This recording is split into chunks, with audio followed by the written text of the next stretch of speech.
नमस्कार। आज हम लोग बुद्धि परीक्षण के बारे में चर्चा करेंगे, जो कि समस्त शिक्षक भर्ती के लिए बहुत ही महत्वपूर्ण है। यदि आपको वीडियो अच्छा लगे तो लाइक करिए, सब्सक्राइब करिए और बेल आइकन को प्रेस कीजिए और अपने दोस्तों में शेयर कीजिए ताकि उनको भी इस क्लास का लाभ मिल सके। भाटिया का क्रियात्मक परीक्षण। यह परीक्षण सन 1955 में चंद्रमोहन भाटिया यानी सीएम भाटिया के नाम से भी जानेंगे, इनके द्वारा बनाया गया है। यह परीक्षण अशिक्षित तथा शिक्षित दोनों प्रकार के बालकों के लिए बनाया गया है। इसको भाटिया बैटरी के नाम से भी हम जानते हैं। इस बैटरी में निम्न 5 सहायक परीक्षण हैं। 5 सहायक परीक्षणों को हम आगे देखते हैं। पहला है कोहज ब्लॉक परीक्षण। इस परीक्षण का निर्माण एससी कोहज द्वारा सन 1923 में किया गया है। कब किया गया है? 1923 में। शामिल किसमें है? भाटिया बैटरी में। अब हम आगे अगला देखते हैं। अगला सहायक परीक्षण है अलेक्जेंडर पास एलाग परीक्षण। भाटिया बैटरी में अलेक्जेंडर पास एलाग टेस्ट को सम्मिलित किया गया है। यह टेस्ट सन 1932 में प्रकाशित किया गया। इस टेस्ट में डॉक्टर भाटिया ने प्रारंभ के 8 परीक्षण शामिल किए हैं। पहले 4 परीक्षणों में 2 मिनट का समय दिया गया है तथा अंतिम 4 में 3 मिनट का समय निर्धारित किया गया है। अब हम बात करते हैं अगले सहायक परीक्षण की।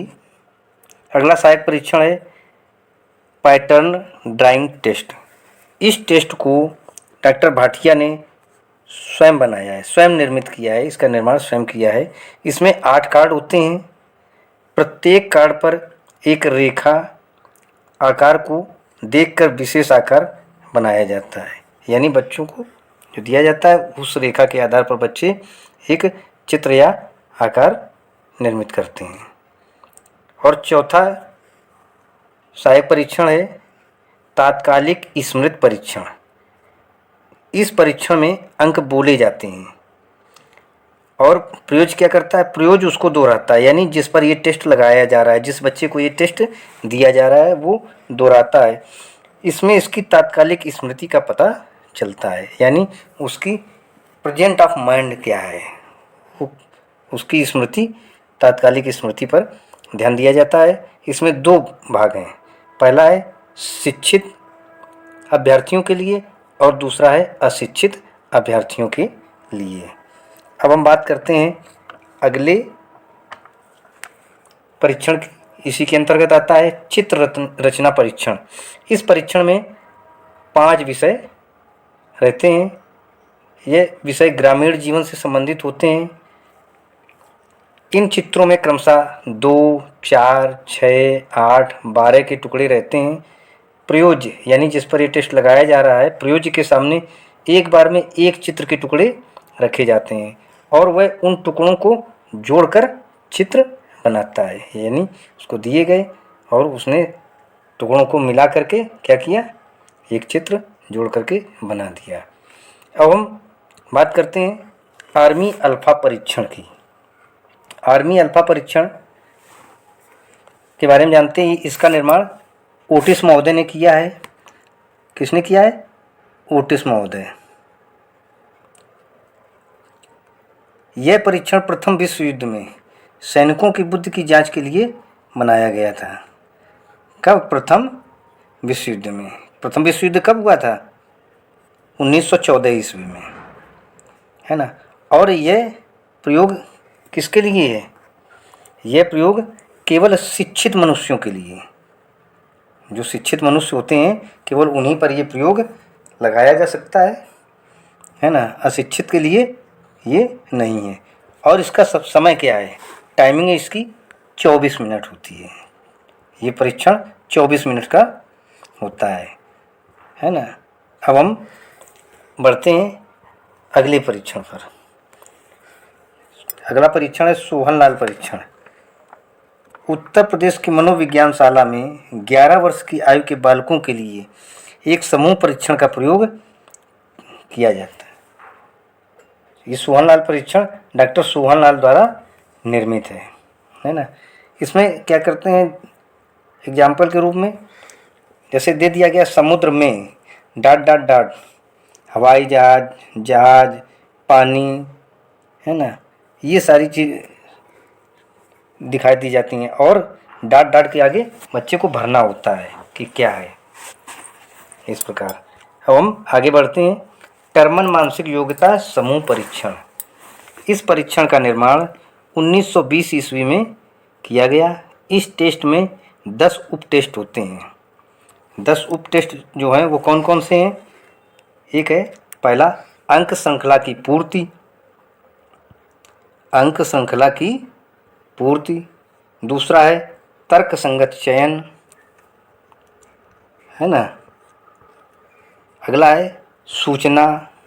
अगला अनुपात पूर्ति, अव्यवस्थित वाक्य, वर्गीकरण, गणितीय समस्याएं, वाक्यों का अर्थ, शब्दार्थ और विलोम, तथा 10वां है कहावत। ये जो है 10 उप टेस्ट इसके अंतर्गत आते हैं। किसके अंतर्गत? टर्मन मानसिक योग्यता समूह के अंतर्गत आते हैं। अब हम बात करते हैं अगले परीक्षण की, आर्मी बीटा परीक्षण। ये परीक्षण ओटिस महोदय ने दिया है ना। कौन सा? आर्मी बीटा परीक्षण है। ये अशिक्षित सिपाहियों की बुद्धि परीक्षण हेतु तैयार किया गया है। यह टेस्ट प्रथम विश्व युद्ध के समय बनाया गया। इस टेस्ट में कुछ चित्र व आकृतियाँ होती हैं। प्रारंभ में इसके 15 उप परीक्षण थे। उनमें से कुछ निकालकर केवल 7 उप परीक्षण रह गए। वो 7 उप परीक्षणों में घन विश्लेषण, संख्या जांच, व्यूह, चित्रपूर्ति, अंक प्रतीक, रेखा, गणितीय आकृति या लेखन, काटो घेरो श्रेणी। अब आगे बढ़ते हैं। आगे हम बात करते हैं पिजन शाब्दिक परीक्षण। यह परीक्षण इंग्लैंड के मनोवैज्ञानिक, कहाँ के? इंग्लैंड के मनोवैज्ञानिक पिजन द्वारा बनाया गया है। इसमें 4 उप परीक्षण हैं। पहला है प्रत्यक्षात्मक, दूसरा है गति समानताएं, तीसरा है आकृति क्रम और चौथा है सादृश्य। तो ये इसके 4 उपभाग थे। अब हम बात करते हैं आगे शिकागो अशाब्दिक परीक्षण। यह टेस्ट 6 वर्ष की आयु से लेकर के प्रौढ़ तक के लिए बहुत ही महत्वपूर्ण होता है, लेकिन 13 वर्ष की आयु के लिए बहुत ही आवश्यक है। यानी वैसे तो प्रौढ़ तक के लिए, लेकिन 13 वर्ष तक के बच्चों के लिए बहुत ही आवश्यक रहते हैं। अब अगले टेस्ट पर पहुंचते हैं। डॉक्टर गुड एनफ मनुष्य कर्षण परीक्षण। इस परीक्षण का निर्माण एक महिला मनोवैज्ञानिक डॉक्टर गुड एनफ ने सन 1926 में किया। यह परीक्षण कम समय में किया जा सकता है। इस परीक्षण में 3 मापनी बताई गई हैं। पहली है पुरुष मापनी, दूसरी है महिला मापनी और तीसरी है आत्म मापनी। 3 प्रकार की मापनियाँ बताई गई हैं। अब आगे देखते हैं कैटल संस्कृति मुक्त बुद्धि परीक्षण। मनोवैज्ञानिक कैटल ने संस्कृति मुक्त बुद्धि परीक्षण का निर्माण किया है। किसने? कैटल महोदय ने। इस परीक्षण में 3 वर्ग दिए जाते हैं। कितने? 3 वर्ग दिए जाते हैं और चौथा वर्ग की जगह रिक्त होती है। 3 दे दिए गए, चौथे की रिक्त हो गई। तीनों वर्गों में आकार बने होते हैं। बाईं ओर 5 वर्ग में कुछ आकार दिए जाते हैं। प्रस्तुत चित्र में क्या किया जाता है? चौथे वर्ग की जगह में 5 वर्ग है। यानी यहाँ चित्र प्रस्तुत नहीं है। ये चित्र होता तो आपको और समझ में आ जाता है ना। और 5 वर्ग के आकार की रचना करनी होती है इसमें।